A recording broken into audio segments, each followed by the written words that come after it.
the pulmonary trunk, Right. which give rise to the pulmonary artery. This is the left, and this one is going to be the right hand here. 1 inch long, this is the same thing. And we have the ascending aorta, aortic arch, descending aorta.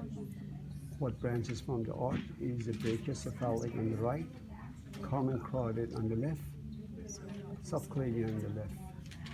From the heart itself, we have two branches that rises. We call it coronary artery. One on the right is the right coronary artery, Oh, yeah. right here. Yeah. When it travels between the atrium and the ventricle on the right, reaches the right side of the heart, where the margin is, give rise to the marginal, provide blood for the primary ventricle and atrium as well, right there. And then, as it goes posteriorly, the right coronary, eventually and back between two ventricles give rise to the posterior interventricular, right here. Okay, so comes right Coronary here, becomes posterior. posterior. So it's a branches, two main branches, marginal, posterior interventricular.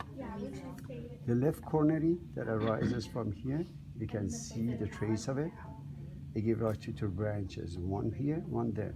The one that loops around between the atrium and ventricle on the left side and appears posteriorly, we call it circumflex. That eventually circumflex anastomosis with the right here, right coronary.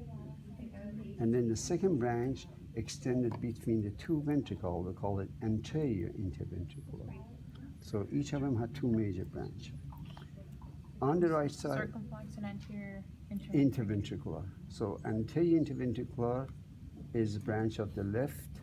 Posterior interventricular, right here, is a branch of the right coronary. And also marginal, right marginal, and then circumflex, yeah. And then other vessels would be the superior vena cava and inferior vena cava. Superior vena cava is formed by the subclavian, one from the right, one from the left. So I'm going to put this one down. Subclavian or brachiocephalic vein? I'm sorry, brachiocephalic. Yeah, brachiocephalic on the left, brachiocephalic on the right. Each of those brachiocephalic formed by the internal jugular and subclavia, which this model doesn't show that. Okay, so brachiocephalic, all three. That's considered to be tributary of the superior vena cava. On here, this is the right coronary. Right pulmonary artery, and this little one is called azygos that receive blood from the thoracic.